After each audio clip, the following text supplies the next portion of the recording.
Assalamualaikum warahmatullahi wabarakatuh. Salam sejahtera bagi kita semua. Hari ini kita akan belajar tentang materi kinematika gerak lurus, di mana gerak lurus ini dibedakan menjadi dua, yaitu gerak lurus beraturan dan gerak lurus berubah peraturan. Namun pada video kali ini kita akan belajar tentang gerak lurus beraturan. Terlebih dahulu kita pahami dulu pengertian dari gerak. Gerak adalah perubahan suatu posisi benda terhadap suatu titik acuan tertentu. Sedangkan gerak lurus berubah peraturan adalah gerak yang terjadi pada lintasan yang lurus dan pada kecepatan yang konstan. Berdasarkan definisi gerak tadi, manakah binatang yang dinyatakan bergerak? Ya, binatang yang dinyatakan bergerak adalah yang pertama adalah kucing yang bergerak dari posisi bawah atap ke atas bagian atap. Kemudian yang kedua adalah cheetah dan juga anjing. Perpindahan adalah perubahan kedudukan benda dalam selang waktu tertentu. Ya, perpindahan itu sendiri dikategorikan sebagai vektor, besaran vektor karena bergantung kepada arah dan memiliki nilai. Contoh, misalnya suatu benda pada titik A kita kasih posisi X1, kemudian berpindah ke titik B, kita kasih contoh posisi X2, maka perpindahannya sebesar delta X sama dengan X2 dikurangi X1. Nah, selanjutnya jarak. Jarak adalah panjang lintasan sesungguhnya yang ditempuh oleh benda selama selang waktu tertentu. Jarak ini dinyatakan dalam besaran skalar karena tidak terpengaruh oleh yang namanya arah atau tidak bergantung kepada arah. Untuk lebih memahami, marilah kita perhatikan contoh di bawah ini.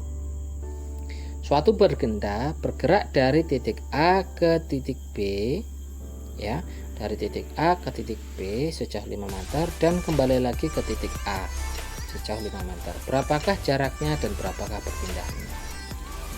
Karena benda berawal dari titik A dan titik akhirnya kembali ke titik A, maka perpindahannya adalah 0 karena bisa dinyatakan tidak ada perubahan posisi. Kemudian jarak yang ditempuh adalah lintasannya, maka lintasannya adalah dari A ke B 5 meter ditambah dari B ke A sebesar 5 meter, sehingga jaraknya adalah 10 meter.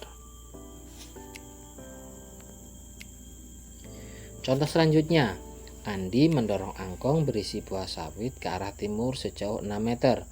Kemudian dia berbelok ke arah utara sejauh 8 meter. Berapakah jarak dan perpindahan yang dilakukan Andi?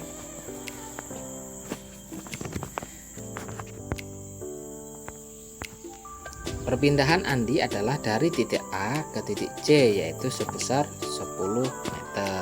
Dari mana didapatkan 10 meter?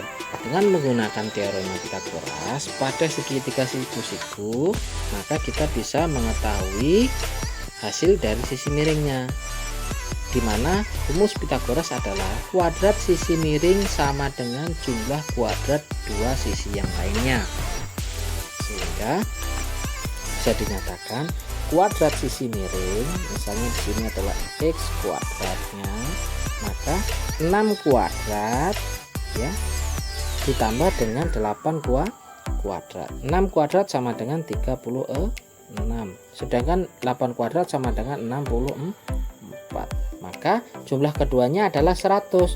Maka untuk x sama dengan x yang ini tadi, akar dari 100. Berapa akar dari 100? Adalah 10. Kemudian berapakah jarak yang ditempuh? Jarak yang ditempuh adalah 6 meter ditambah 8 meter sama dengan 14 meter. Kecepatan merupakan besaran vektor karena kecepatan itu dipengaruhi oleh arah, ya. Kecepatan sendiri dinyatakan dengan perpindahan per satuan waktu. Misalnya contoh, ada suatu mobil yang bergerak memiliki kecepatan tertentu. Kecepatan awalnya itu adalah V1 sama dengan X1 kali P1, dan V2 yaitu sama dengan X2 komponennya dengan T2. maka kecepatan rata-rata dinyatakan dengan X2 dikurangi X1 dibagi dengan T2 dikurangi T1.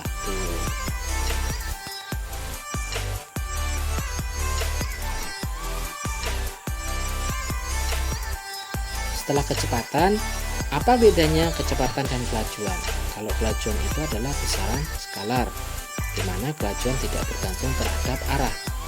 Pengertian kelajuan sendiri adalah jarak total yang ditempuh suatu benda dalam selang waktu tertentu bila benda memerlukan waktu T untuk menempuh jarak X. Maka kelajuan rata-rata dinyatakan jarak total yang ditempuh dibagi dengan waktu yang diperlukan. V sama dengan X per T.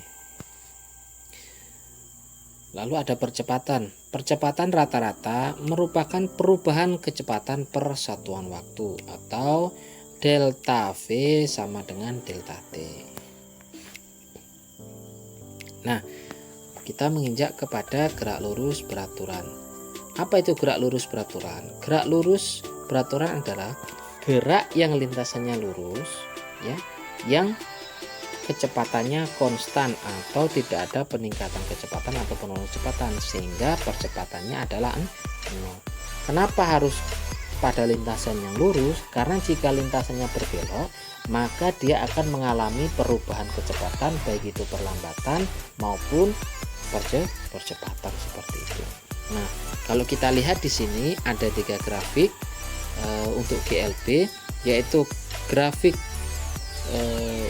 posisi terhadap waktu, grafik yang pertama, yang kedua adalah grafik kecepatan terhadap waktu, dan yang ketiga adalah grafik percepatan terhadap waktu. Di sini posisinya atau jaraknya yang ditempuh dari 0, ya misalnya 0 sampai dengan di sini adalah 5, itu adalah 50.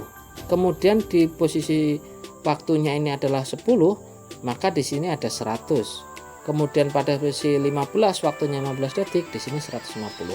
Artinya pertambahan dari posisinya ini tidak ada yang namanya perubahan, kelipatan dari 50, ya. Yang bisa dinyatakan bahwa di situ kecepatannya adalah konstan. Nah, ini titik-titik ini menyatakan bahwa kecepatannya ini tidak ada perubahan. Nah, grafik yang kedua adalah kecepatan terhadap waktu. Nah, ini tadi yang Bapak sudah jelaskan pada posisinya, mau posisinya semakin naik ke arah kanan, maka kecepatannya adalah konstan. Misalnya di sini adalah 10, maka tetap 10 seperti ini. Kemudian percepatannya tidak ada perubahan, yaitu tetap pada posisi 0. Karena kalau ada percepatan nanti jatuhnya kepada gerak lurus berubah peraturan.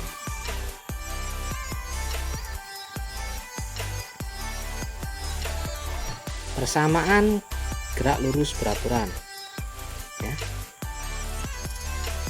Suatu mobil misalnya bergerak pada selang waktu tertentu memiliki kecepatan, maka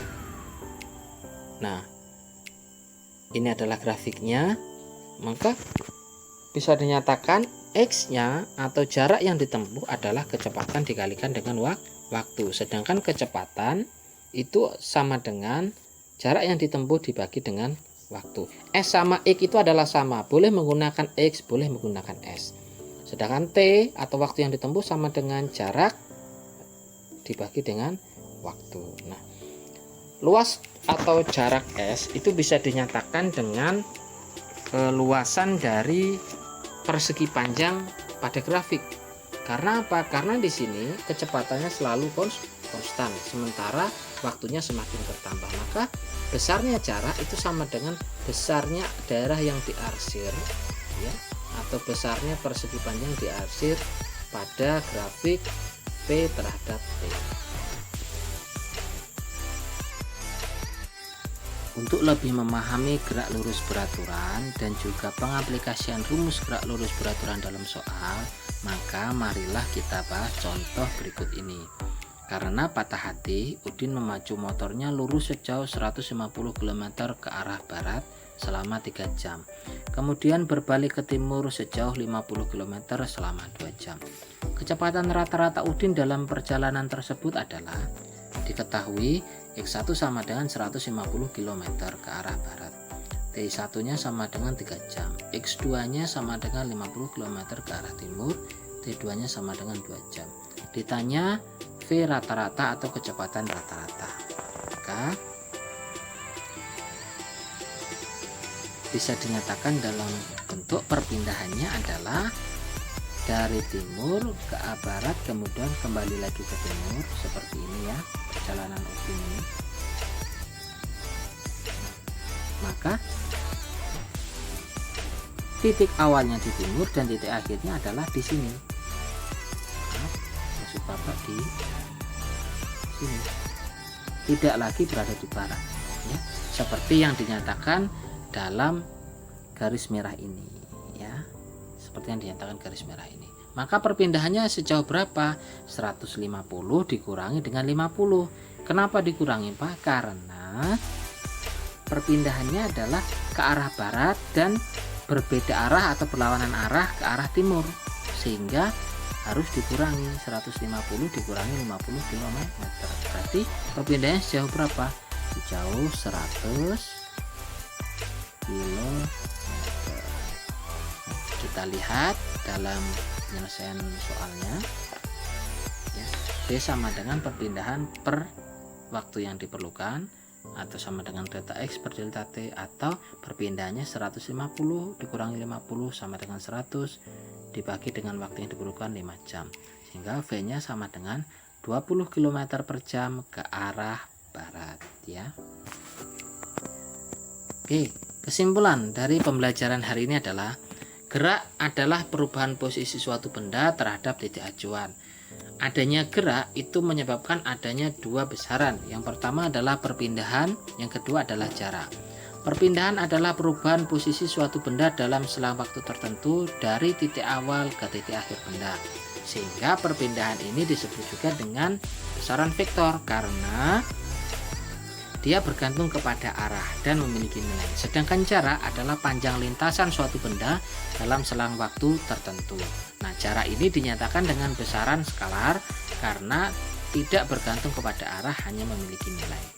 Nah, kecepatan itu sendiri dirumuskan dengan V, velocity, sama dengan delta X per delta T. Artinya perubahan posisi atau perpindahan dibagi dengan waktu yang diperlukan untuk berpindah atau berubah posisi. Sementara kelajuan adalah V sama dengan jarak yang ditempuh atau X dibagi dengan waktu